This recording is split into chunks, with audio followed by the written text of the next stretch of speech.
government. We will deliver a strong, secure and sensible national water plan for the future. Thank you, Senator Grogan. The time for this debate has expired. Move to question time. Senator Hume. Thank you, Madam President. My question is to the Minister representing the Treasurer, Senator Gallagher. Before the election, the Minister for Employment said people will be seeing in their bank accounts what the change of government means. Last night's budget confirms that inflation will be higher, electricity prices will be higher, gas prices will be higher, real wage growth will be lower, and under a conservative analysis, the average Australian family will be at least $2,000 worse off by Christmas. Minister, is this what Labor mean when they say Australians will be seeing what a change of government means in their bank account? Order. Order. Before I call the Minister, I'm going to warn the Senate. I do appreciate— Order, Senator Ayres. I do appreciate that people are very keen to make a contribution about the budget, for better or for worse, but I am going to ask people to do it respectfully and to do it quietly. I will not put up with a lot of interjections because I could barely hear the tail end of Senator Hume's question then, and we've just started. Senator Gallagher. Thank you, President. I thank Senator Hume for the question. Well, I think Australians expect their government to deliver a responsible budget, an honest budget, a budget that deals with the economic circumstances of the time, a budget that deals and delivers on the election commitments, and that deals and fixes the mess that we inherited from the former government, the mess in skills, the mess in energy, the debt and the deficit that you left us, rising inflation, rising interest rates, a crisis in the energy markets in this country, an energy increase that you hid before the election. Australians expect honest, responsible budgeting, and that is what they got last night. That is what they got last night. Delivering on our election commitments, not adding to the inflation problem that we are currently dealing with, which I'm not sure any of those opposite actually acknowledge is happening, not contributing to inflation, delivering on our commitments and dealing with the waste and the rorts and the mess that was left to us by you when you were in government for a wasted decade that we, in 5 months, have started taking action on. We're taking action in skills, in childcare, in gender equality, in infrastructure, in health, in aged care, in PPL. All of these areas that you couldn't have given a hoot about. That's what we're doing. We're fixing the problems that were left with us. We are delivering on our election commitments, and that is what the people of Australia expect. They also expect some honesty from their government about the true state of the finances of this country. Things, again, that you hid, the dodgy budgeting that was done in deals with the National Party. We are fixing all of it up. Thank you, Minister. Your time has expired. Senator Hume, first supplementary. Thank you, Madam President. Minister, at the budget lunch in the Great Hall today, the Treasurer was asked, should Australians still expect that $275 off their power bills, particularly off pre-election prices? The Treasurer responded.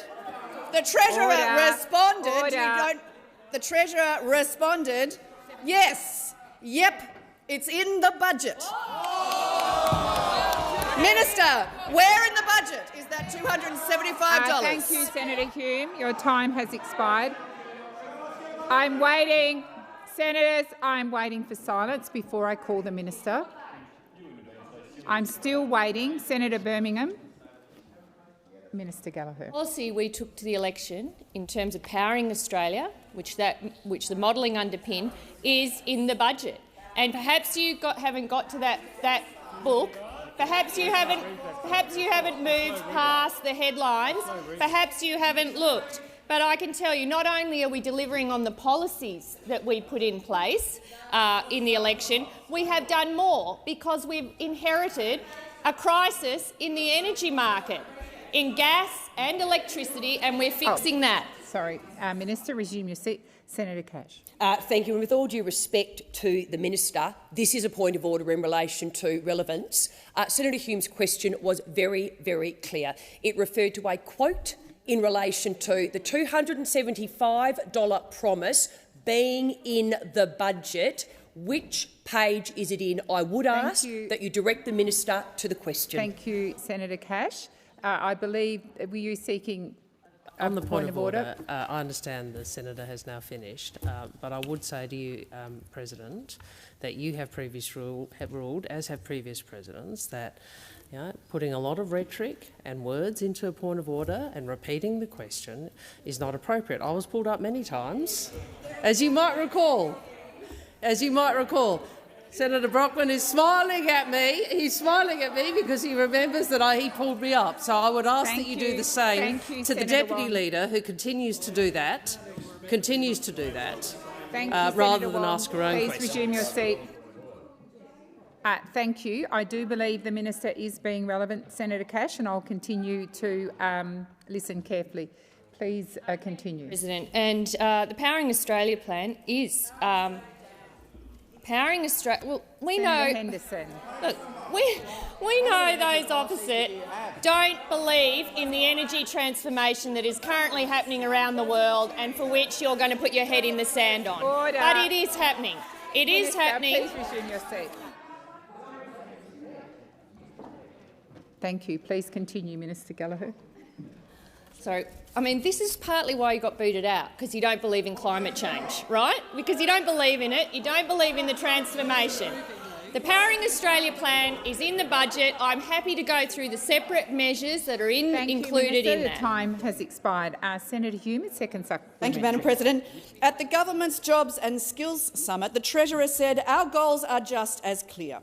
An economy where every Australian who wants a good, secure, well-paid job can find one. But this budget confirms that 144,000 Australians will lose their jobs and that wages will be lower for longer. So is the budget correct? Has the Treasurer broken his promise to the Australian people, just like the Minister for Energy, just like the Minister for Employment and just like the Prime Minister?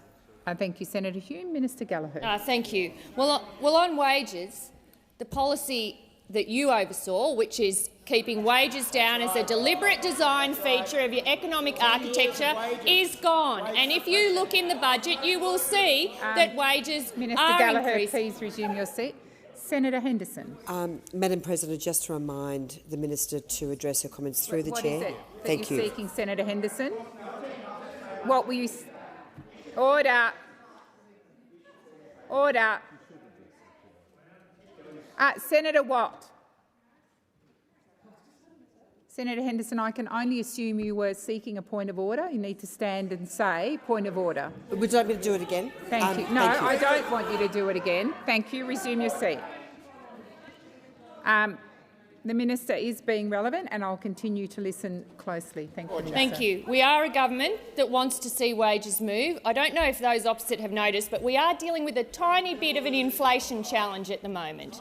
There is an issue here which the government is responsibly responding to, and that is impacting on wages. Now, we have supported the minimum wage case. We are backing in a pay rise for aged care workers. We have, in this budget, indexed community organisations so that they too can get a pay rise, something that you guys, when you were in government, never did. We are determined to get wages moving. We are determined to get wages moving and to ensure that nobody is left behind. But these are challenging economic circumstances, and we will continue to work in the interests of Australian people. Order. Senator Marielle Smith. Thank you. My question is to the Minister for Finance, Senator Gallagher.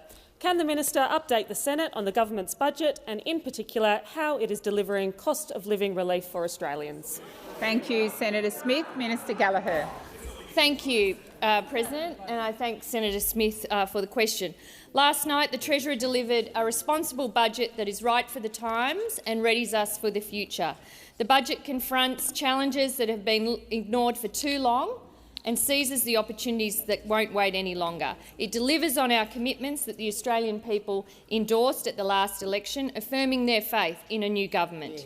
Australians know a complex combination of challenges at home and abroad is pushing up the cost of living.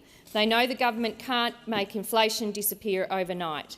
But our budget delivers on cost of living relief that is responsible, reasonable and targeted, and which delivers a long-term economic dividend. Our 5-point plan for cost of living relief includes delivering cheaper childcare for 1.26 million families, with 96% of families with children in care better off and no family worse off, expanding paid parental leave to 26 weeks for working parents, the biggest reform, President, since Labor introduced it in 2011, making housing more affordable and helping more Australians to buy a home, with 30,000 affordable and social homes delivered via the Housing Australia Future Fund returns and an additional 20,000 affordable homes delivered under the National Housing Accord. Cutting the cost of medicines on the Pharmaceutical Benefits Scheme, saving around 1.6 million Australians more than $190 in out-of-pocket costs each year, supporting wage increases for our lowest-paid workers, boosting job security and employee entitlements, and getting wages moving again. I know it hurts your ears, but getting wages moving again. The $7.5 billion package helps put some money back into people's pockets, boosts productivity and grows the economy, but it's carefully targeted and careful for the times so that it avoids placing additional pressure on inflation. First supplementary. Can the minister provide further detail on how the government's budget is building a stronger, more resilient and more modern economy? Thank you, Senator Smith. Minister Gallagher. Thank you, President. Thank Senator Smith for the supplementary. Under the former government, our economy wasn't delivering for Australians like it needed to. The Jobs and Skills Summit brought Australians together to address the challenges and opportunities facing the labour market and the economy, and help reverse the trends we've been seeing after a decade of wasted opportunity. Our budget delivers quality investments in the capacity of the Australian economy, capabilities of the Australian people, including fee-free TAFE and more university places, delivering our Powering Australia plan, building a future with cleaner and cheaper energy. Understand that? That's what we need to do. A future made in Australia. Senator McGrath. Investing in priority industries to grow our industrial base, diversify our economy and boost and support regional development and small business. We're also building disaster resilience and preparedness and investing in a value-for-money pipeline of nation-building investments through our infrastructure program. Thank you, Minister. Your time has expired. Senator Marielle Smith, second supplementary. Can the minister provide further detail on how the government is repairing the budget to pay for what is important? Thank you, Senator Smith. Minister. Thank you, Senator Smith, and yes, I can. Our budget begins the hard task of budget repair, fixing the budget. Let's just remember what we inherited. Minister Gallagher, please resume your seat. I'm going to wait for quiet until I ask the minister to continue her answer. Minister Gallagher. Thank you, President. So we're repairing the budget that was left in with deficits as far as I could see, debt increasing. Remember that? Doubled the debt before the pandemic. We are the first government in a long time to take the issue of budget repair seriously. We have found $22 billion in savings and redirected spending. We're still managing against that backdrop to invest in hospitals, in aged care, in childcare, to support our progress towards gender equality, investing more in the NDIS and deepening relations in the Pacific and making sure that they're equipping defence to respond to some of the challenges that they are facing. We are managing to do all of this while finding $22 billion in savings to start to repair the budget that you left in tatters. Your time has expired. When you're finished, Senator Hume and Senator Henderson, you've got a member of your own side on her feet. Senator Cash. Thank you, President. And my question is also to the Minister representing the Treasurer, Senator Gallagher.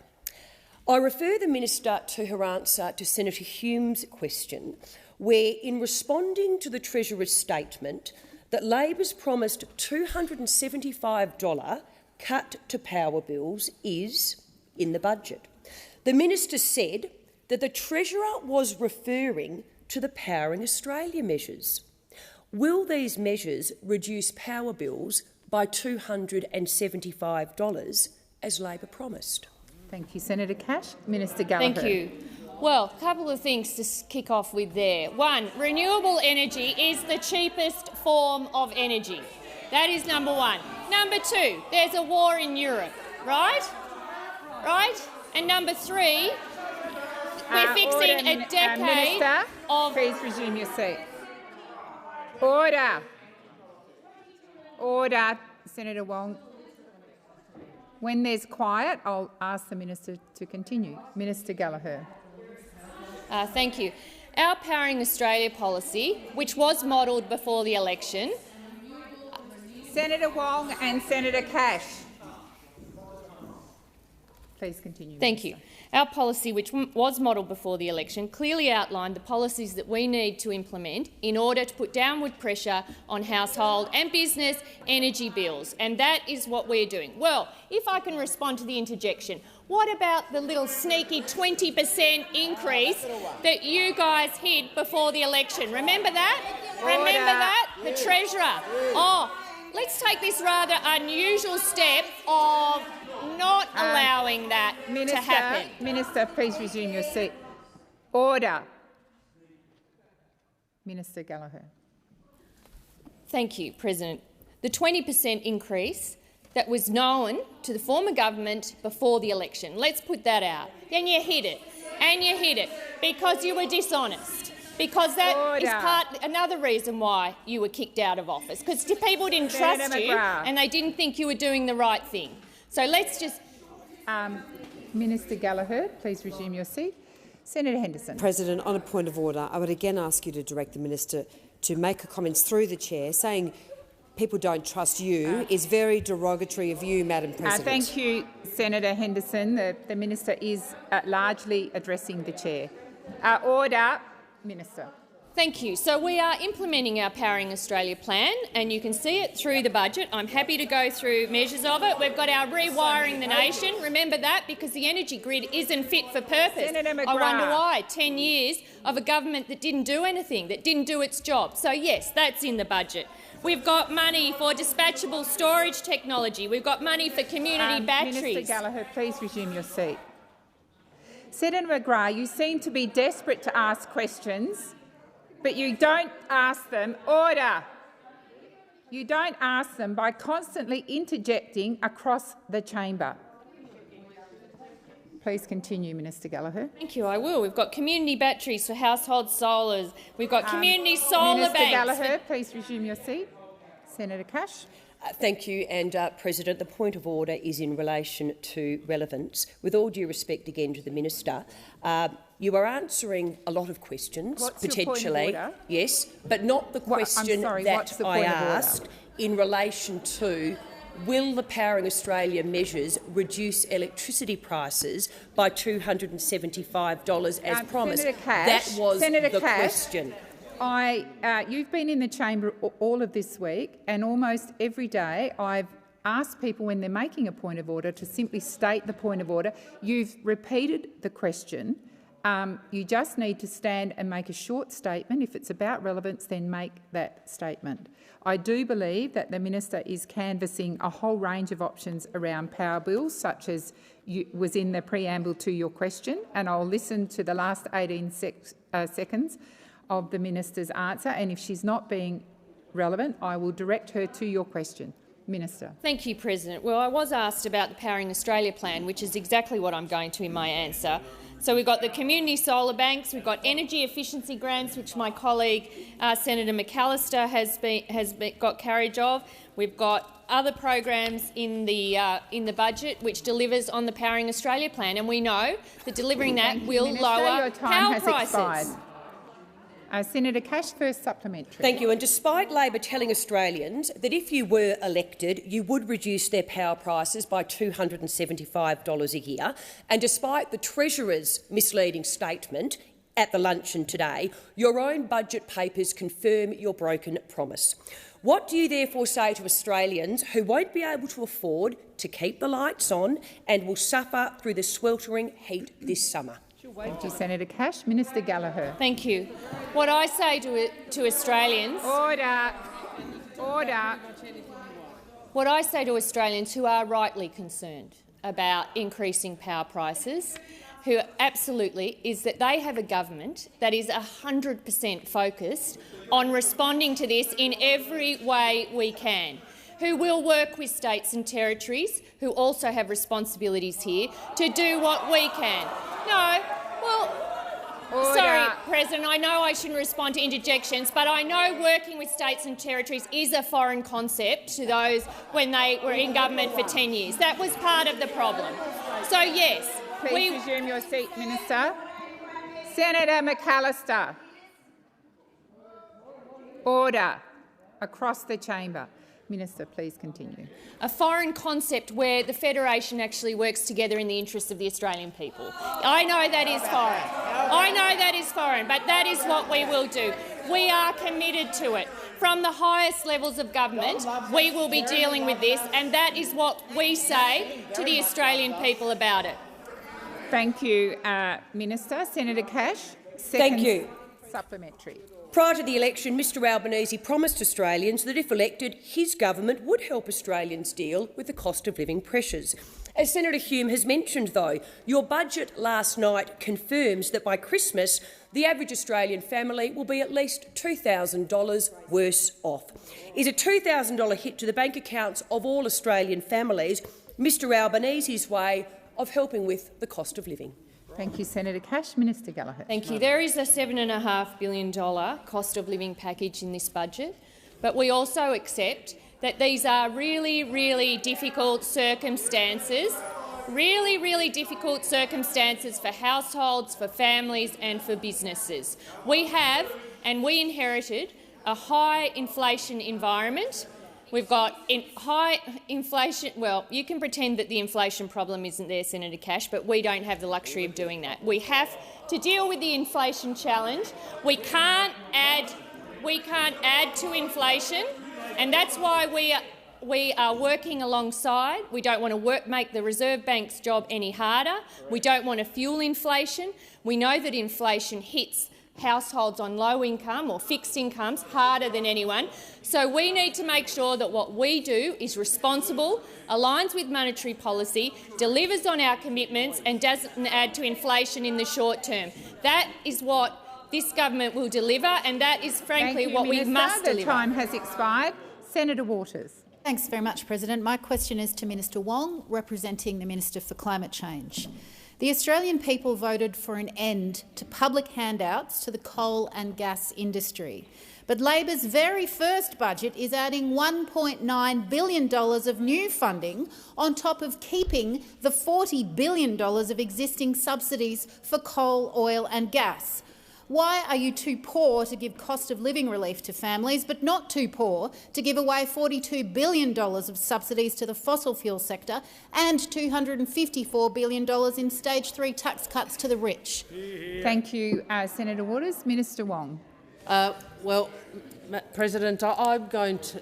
I think the first part of the question, the second part was a general political point. First part of the question goes to a matter not in the portfolio I'm representing. I believe goes to the Minister for Resources. So I'd ask you to direct subsequently a question to Senator Farrell. Thank you, Senator Wong. Senator Waters, first supplementary. Wow, that's pretty unprecedented. You don't want to talk about fossil fuel subsidies. Righto. Well, you shouldn't have put them in your budget then if you didn't want to talk about them. Senator Waters, resume your seat. Order. Order. Senator McGrath.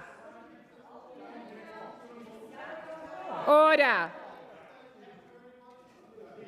I would ask all senators in this place, Senator Cash, to listen respectfully to the question that Senator Waters wishes to make. I want to see silence on all parts of the chamber. Senator Waters, please continue. Thanks, President. If anyone in the government would like to answer this, they're welcome to. Minister Bowen was reported in The Guardian saying there would be no new public funding for coal and gas. Why is your first budget giving billions to frack for gas in the carbon bomb that is the Beetaloo Basin and to fund an export terminal in Darwin Harbour for that gas, all without First Nations consent? Senator Birmingham. Point of order, President. President, point of order. I just Senator want to make Wong, clear to the chamber the seat. opposition will give Senator leave Wong. for any government minister who wants to answer a question to do so. Senator Birmingham, that's not a political point. That's not a point of order. Order.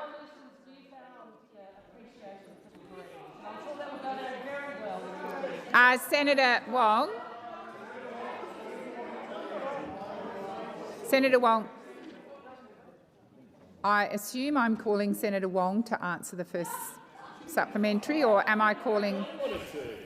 I'm interested in the Coalition's newfound cooperation with the Greens, and I invite Senator Birmingham to go and explain that to Mr Dutton in the other place. Senator Waters, we are very pleased to answer questions, and I have answered multiple questions in this chamber that have been directed to the wrong minister. You say it is unprecedented.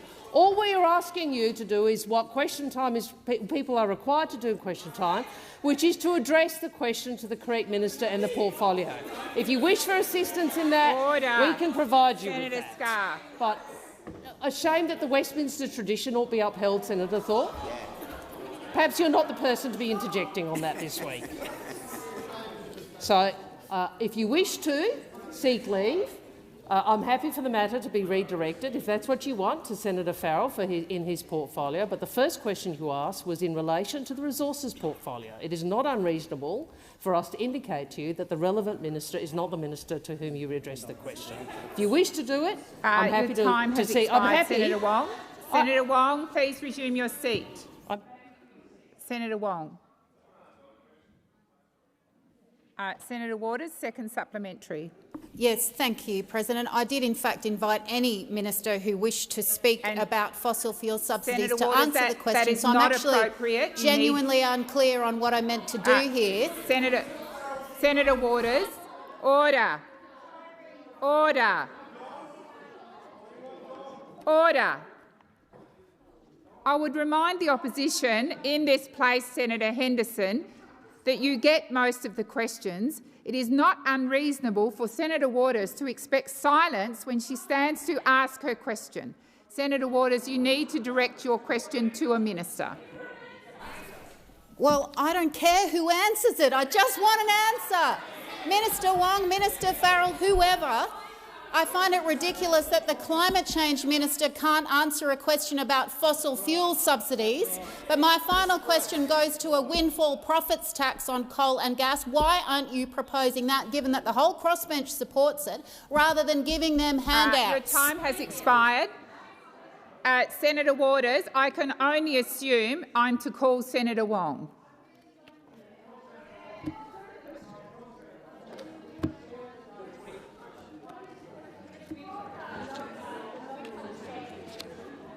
I'm not sure which question. Order.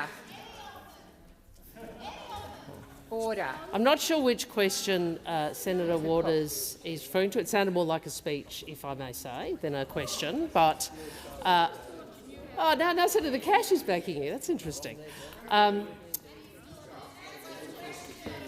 Well, I have said to you, Senator Waters, on your first question, which goes to taxation measures and other measures in the resources portfolio, if you seek leave that they be directed to the correct minister, I would grant.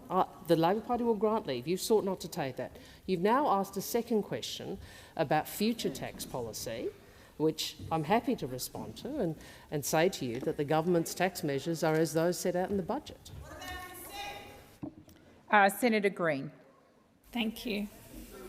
Oh, sorry, Senator Waters, I didn't see you. Resume your seat, Senator Green. Senator Waters. Thanks, President. With your indulgence, I seek leave for all parts of my question to be taken on notice by whomever wishes to respond to me, please. Sure. Thank you. Senator Waters, Senator Wong has indicated they'll be taken on notice. Senator Green.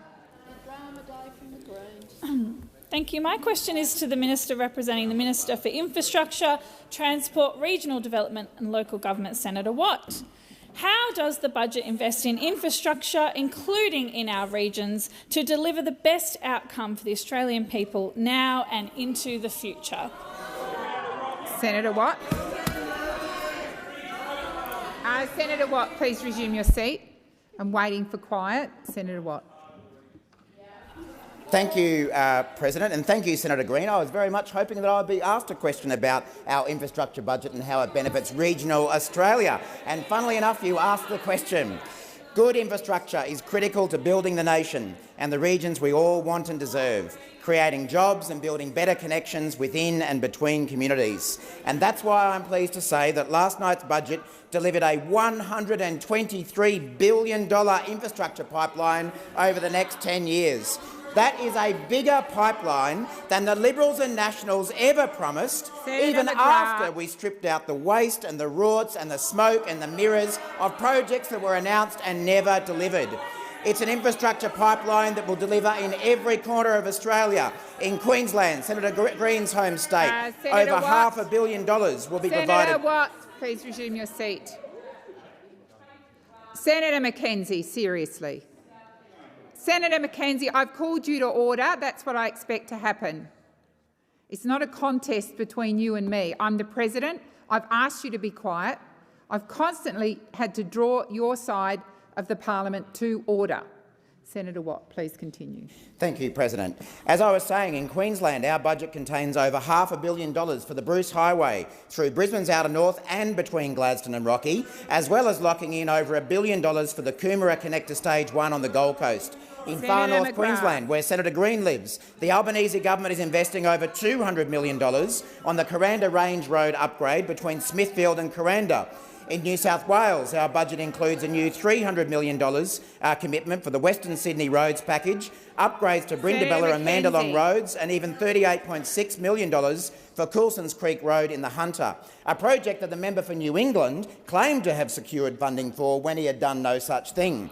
I could go on through every state. In Victoria, there's the suburban rail route as well as money for the Gippsland rail line upgrade. Tasmanians will get safer, faster travel through upgrades to the Bass Highway, Tasman Highway, East and West Tamar highways, and unlike the last government, we'll actually deliver the Bridgewater Bridge. In South Australia, we've maintained almost $5 billion for the North-South Corridor, many other commitments as well, Western Australia money for the Bunbury Outer Ring Road, as well as the Metronet, and of course the Northern Territory and the ACT are getting great infrastructure investment as well. Thank you, we Senator are delivering, Watt. you just made it up.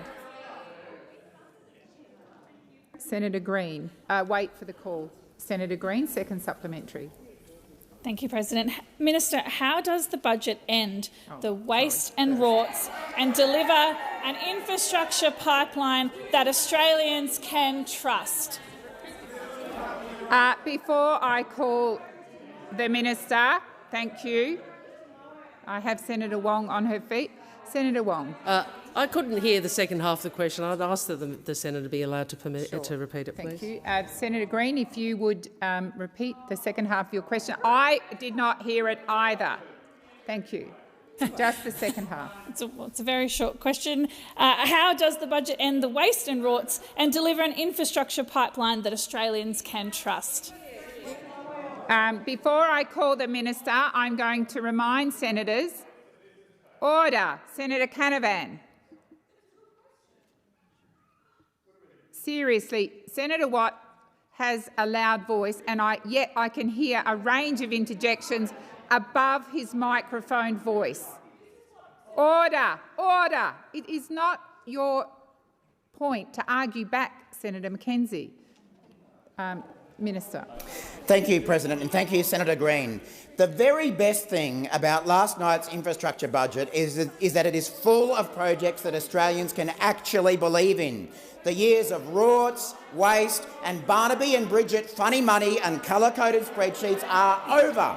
Remember the rorting of regional funds? Remember the regional funds that were rewarded to provide swimming pools in North Sydney? Very regional over there in Lavender Bay and Kirribilli, isn't it? Yes, very regional. Remember the $30 million commuter car park that the Coalition announced, even though there was nowhere to build it? Or the absolute debacle of the Leppington Triangle, 10 times the market value. What a bargain! And that's before we get to the inland rail, all those coal-fired power stations Canavan used to promote and never actually got to build. They promised 100 dams and built 2. They spent 10 years lying to the Australian public with funny money and colour-coded spreadsheets, and it has stopped. Finally, Australians have a government they can believe in that will actually deliver and stop the rorts and stop the waste. Thank you, Senator Watt. I'm waiting again. Senator McKenzie and Senator Watt. And Senator Watt, I remind you when you are referring to people in this place and the other place to use their correct titles. Senator Green, Senator. Your time's expired. I'm going to Senator Green for her second supplementary. Thank you, President. Minister, how has eliminating the waste and rorts in the infrastructure budget enabled new investment in infrastructure and our regions? Thank you, Senator Green. Minister Watt. Thank you, President, and thank you, Senator Green. We make absolutely no apologies for getting rid of the false promises and funny money that littered year after year of Liberal and National Party budgets. The Australian people have had a gutful of colour-coded spreadsheets, bad value for money, and the shambles that this lot employed when it came to infrastructure. I've already given examples, but the list goes on. To end the waste and rorts, we are closing down the egregious Urban Congestion Fund, rorted beyond belief by the former government, and we're cancelling a number of their most egregious commuter car park projects as well. The Liberals and Nationals wanted to build car parks on land allocated to affordable housing or at train stations that were being closed down. We want to invest in infrastructure that actually matters. I've got news for the National Party and the Liberal Party. That big slushy machine that you ran for years, that is closed. We are going to be delivering real infrastructure that delivers real economic benefits to our regions and our cities, employs real jobs, and you know what? We'll actually deliver. Thank you, Senator Watt. Senator Roberts. Thank you, President. My question is to the Minister representing the Minister for Health, Senator Watt. The contract the European Health Agency signed with Pfizer for the purchase of COVID vaccine is now in the public domain. Although its bona fide has not been officially recognised, that contract indicates that, yes, Pfizer was given a financial indemnity against damage claims resulting from harm their COVID vaccine caused. Minister, does our contract that the Morrison-Joyce government signed with Pfizer include a clause that indemnifies Pfizer from any claim for damages resulting from harm to Australians injected with Pfizer's Comirnaty substance? Senator Roberts, just before I go to that, I believe you directed the question to Senator Watt, but I'm advised that it should go to Senator Gallagher. Senator Gallagher? If she's representing the Minister for Health. Thank you. Minister Gallagher. Thank you, President, and I thank Senator Roberts for the question. Obviously, this predates this government, the arrangements that were entered into on just give me a chance, Jared. Jeez. Good to hear from you again, Jared. I am getting to it. My understanding is there is an indemnity in place, but if I am wrong, I will come and change the record. I understand it was put in place for a number of the new vaccines because they were new, and so there were sort of particular COVID-related arrangements put in place to ensure that we could essentially support the rollout of a widespread national vaccination program, which was so important to ensuring that we protected Australians from the worst of the COVID outbreaks. And that was essentially a secret. Getting the vaccine program rolled out, protecting people in the fastest possible way was a key strategy of managing the pandemic. If I have anything else to add to that, I will come back, and particularly if I have to correct the record. But I recall from my chair of the COVID committee arrangements that there were indemnity arrangements put in place for vaccine contracts. Thank you, Minister. Senator Roberts, first supplementary. The contract between the European Health Agency and Pfizer included a provision that product indemnity was voided should Pfizer have committed fraud, such as in their vaccine approval process. Minister, does our contract with Pfizer include a similar get-out-of-jail-free clause for Australian taxpayers that allows the indemnity to be removed in the case of Pfizer misconduct or for any other reason? If not, on what basis, Minister, was the decision taken to absolve Pfizer of responsibility for any harm their substance caused? Thank you, Senator Roberts. Minister Gallagher.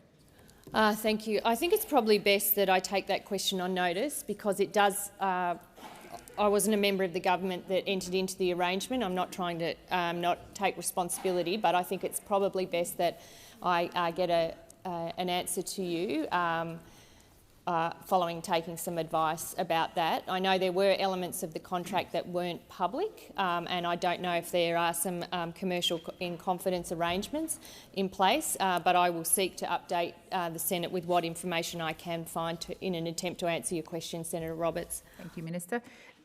Senator Roberts, second supplementary. Thank you. That would be appreciated, Minister. The TGA database of adverse events notifications lists 136,000 adverse vaccine events, the majority from Pfizer. Doctors have reported almost 1,000 deaths, thought to grossly underreport actual deaths, and the Australian Bureau of Statistics recently reported 15 deaths. Apparently, Australian taxpayers will carry that entire liability. Minister, have you personally read the contract, and will you release the Pfizer contract so that we can all see what the government agreed to? Thank you, Senator Roberts. Minister Gallagher. Thank you. My answer is probably for this question is similar to my last question. I haven't personally read the contract with Pfizer, and I do understand that there might be elements of that that aren't in the public domain in standard commercial in confidence arrangements. I do know that the TGA does report, as Senator Roberts pointed out, about adverse events, and I should say that there are a range of events within that, just any reaction to the vaccine, including the most severe reactions. But I would also say there's been millions and millions of doses provided through the vaccination program to protect Australians from COVID. So it has been overall a very, very successful vaccination program in protecting Australians from the worst effect of COVID-19. If there is anything further I can provide to the Senate, I will. Thank you. Minister. Senator McDonald. My question is to the Minister representing the Treasurer, Senator Gallagher. The budget has forecast that gas prices are set to rise by 40% over the next 2 years. How does cutting millions of dollars of support for developing gas supply, including in the Cooper and Adavale basins, while also increasing funding to activists who oppose the development of gas supplies, curb rising gas prices? Thank you, Senator McDonald. Minister Gallagher. Thank you. So this is the Senate in action, criticised for investments in Middle Arm and then criticised for other project decisions.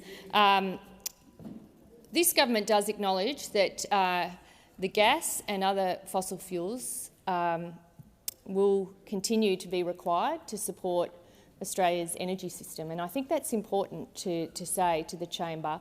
And I think you see the results of that in the budget in terms of projects we support, but you also see that we do want to be part of the transformation and the move to a renewable energy future. And so you also see decisions like that in the budget. And that is what any responsible government should be doing at this point in time, making sensible investments where they stack up. In relation to Middle Arm, it's investing in those, the general use facilities that support that infrastructure, but also making sensible investments in renewable energy.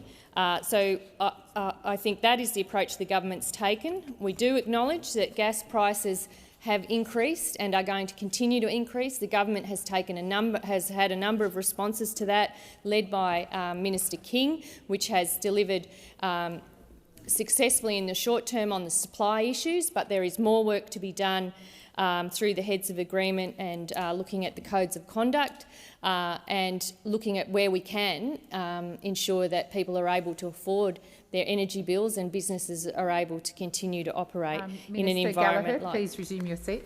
Senator McDonald. Point of order on relevance, please. The minister's being directly relevant, Senator McDonald. Minister Gallagher, did you wish to continue? Senator McDonald, first supplementary. The minister's completed her question. So it is clear that the government has no real plan to address rising gas and energy prices or supply.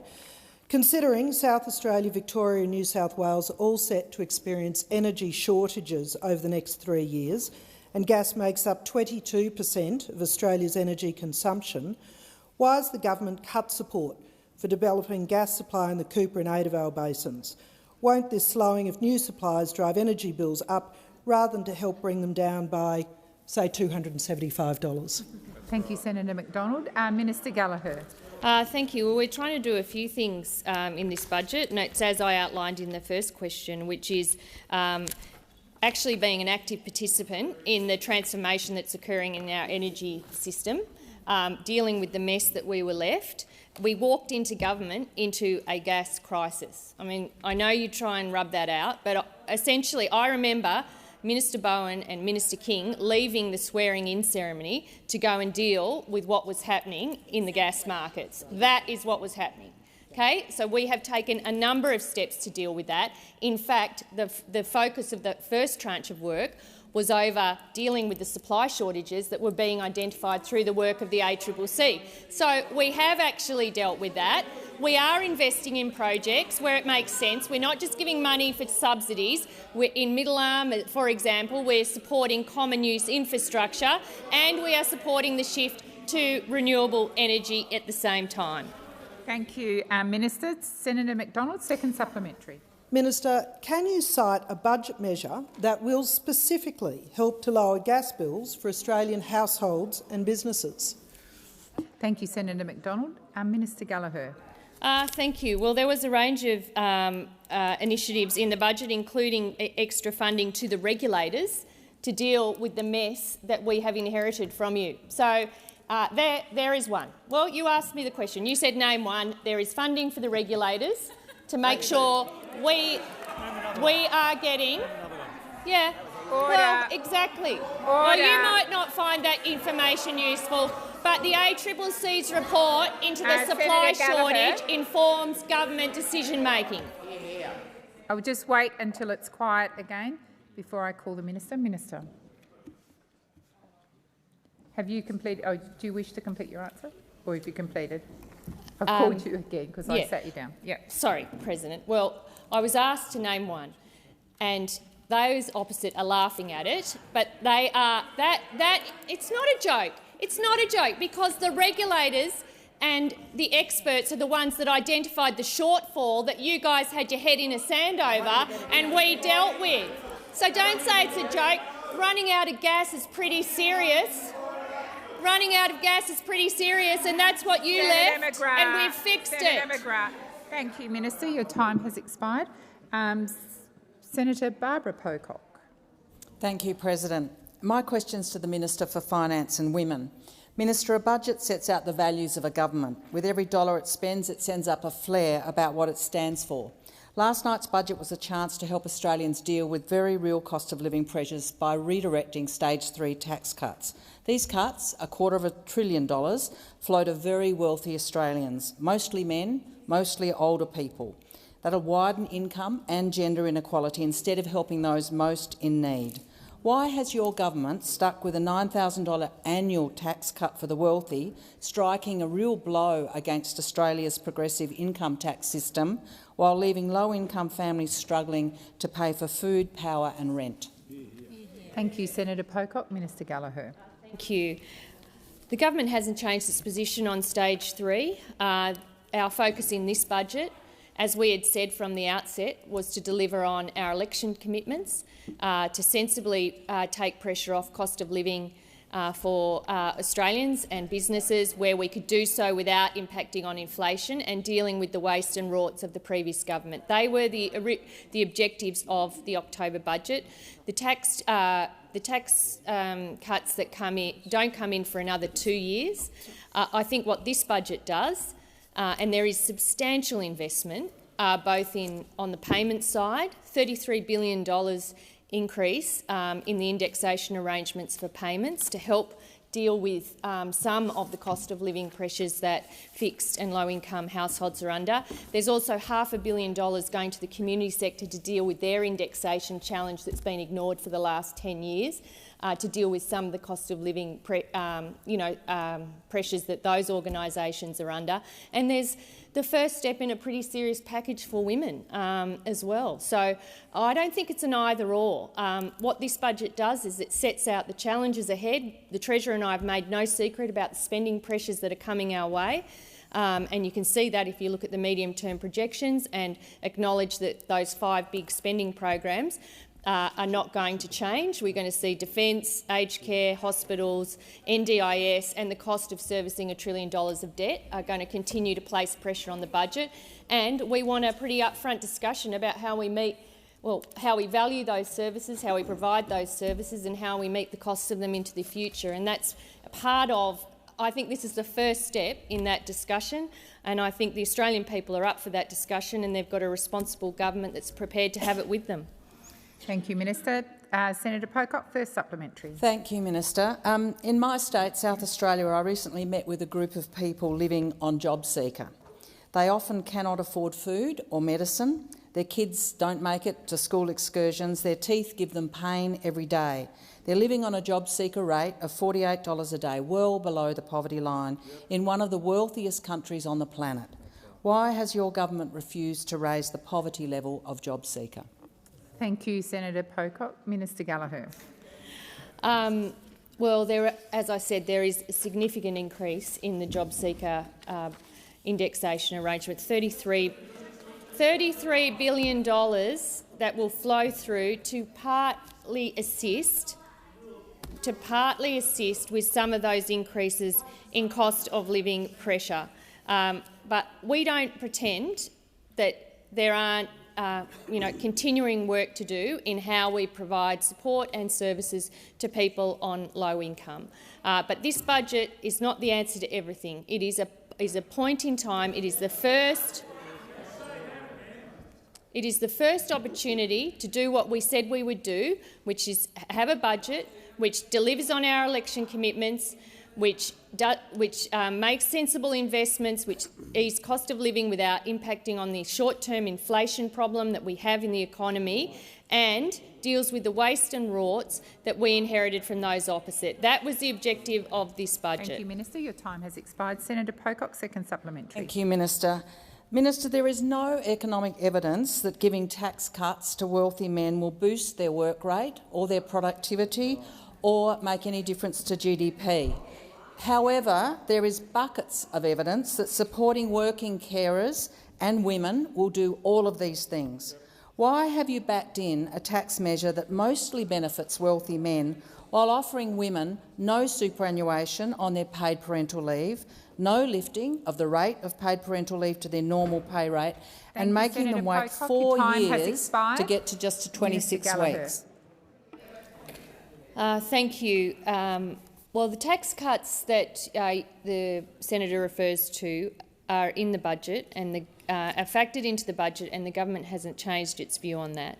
In terms of the other supports, this is an ongoing piece of work before the government. I mean, every budget we have said we will look at what we can do to support people, particularly those who rely on government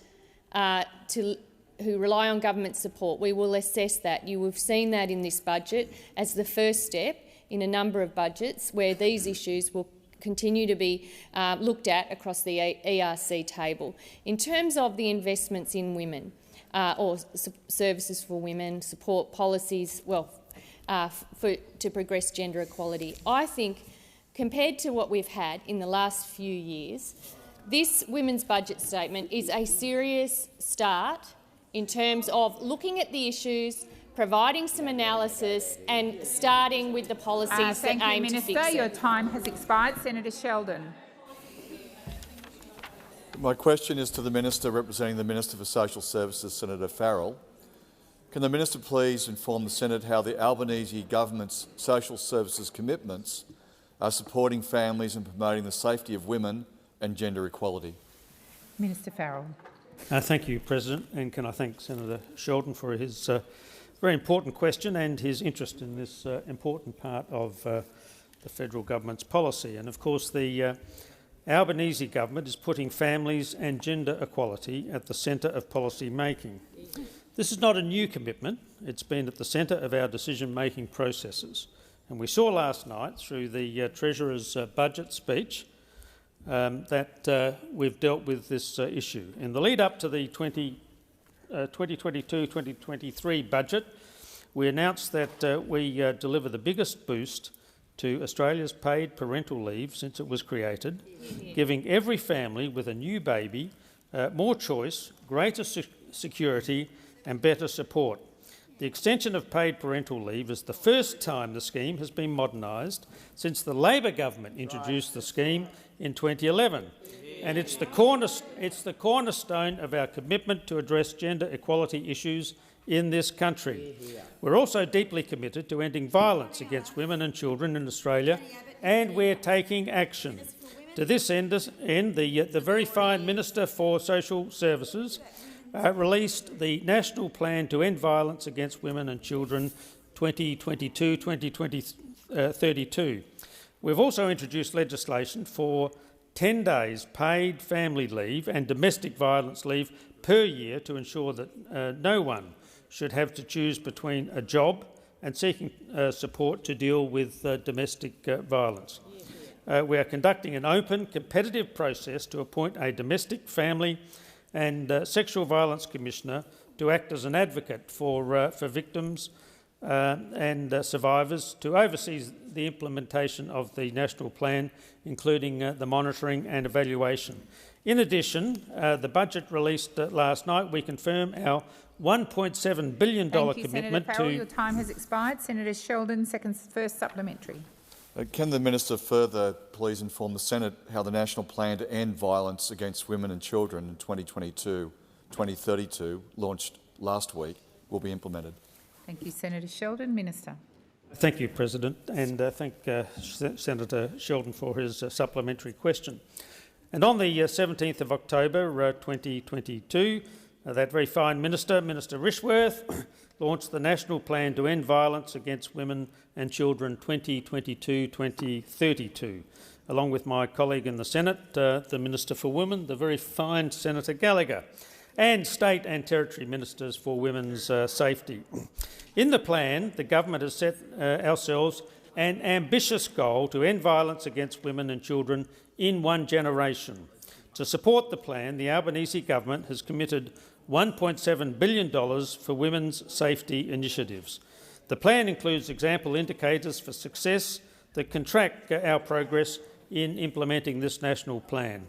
The national plan will also support by an outcomes framework that will increase our ability to track, monitor and report change over the life of the national plan.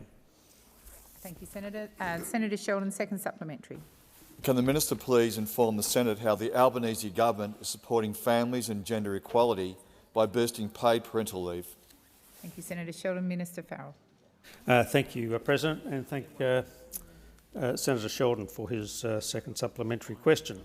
Increasing paid parental leave was one of the most frequent proposals raised at the successful Jobs and Skills Summit in September. The Albanese government has listened, has continued to consult and will now act to deliver the biggest expansion of the paid parental leave scheme since it was first introduced by Labor in 2011.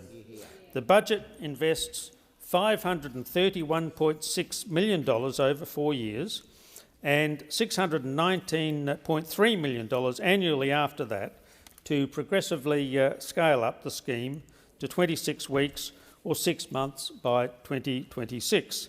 Our changes will benefit more than 180,000 families nationally. We know that many dads want to take more time off following the birth or adoption of a child. We see that increasing take-up of parental leave by dads in the... Your time has expired. Senator Ruston. Thank you very much, President. My question is to the Minister representing the Minister for Health, Senator Gallagher. Can the Minister please advise whether the government believes that demand for state and territory hospital services will increase or decrease over the next 4 years? Thank you, Senator Ruston. Minister. Thank you. I think I know where this might be going. We expect that hospital activity and demand for hospital activity will increase. There has been a decrease in activity because of the pandemic, and that has been reflected in adjustments through the activity-based funding arrangement.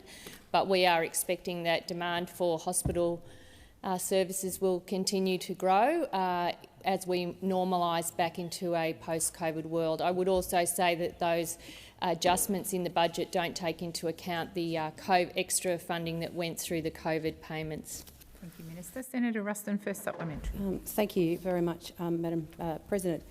Could the Minister please explain why, if she believes and states the government believes that there will be an increase in demand for hospital services, that there has been a $2.4 billion cut to hospital services that are being provided to the states and territories over the next 4 years, which they say is as a reflection of the reduction in the volume of hospital services that are demanded. Thank you, Senator Ruston. Minister Gallagher. Thank you. I would have thought, considering that you've recently been in government, that you would understand how the funding flows through in these. They are largely parameter adjustments that are based on the activity. They were on the activity that was advised through the activity-based funding. Well, that's the reality. That is the system that you have operated on. No, forecast activity and activity through the pandemic based on the data that the states and territories provide to the Commonwealth is reconciled through the budget process. It doesn't take into account the extra funding that has and will continue to be provided through the special payments under the COVID arrangements. And as people would know, through the very successful National Cabinet, we continue to work with the states and territories over pressures more broadly in the health system, including a broken primary care system, which you guys oversaw. Expired. Senator Ruston, second supplementary. Thank you very much, President. Well, in confirming that there is a $2.4 billion cut to hospital funding, can the minister please explain why the government has decided that Victoria is to pay $2 billion of that $2.4 billion cut to hospital funding? Thank you, Senator Ruston. Minister Gallagher. I'm not sure I understand what two things you're linking there. No, well, I'm happy to take it on notice and come back to you. But there is an adjustment through forecast activity, reconciled based on the work the hospitals have done. And the reality is, during the COVID-19 pandemic, they did less of their activity, less of their normal activity that gets funded through this mechanism. That has been reconciled. There is additional funding going into health, I think in the order of $6 billion. So we continue to work with the states and territories.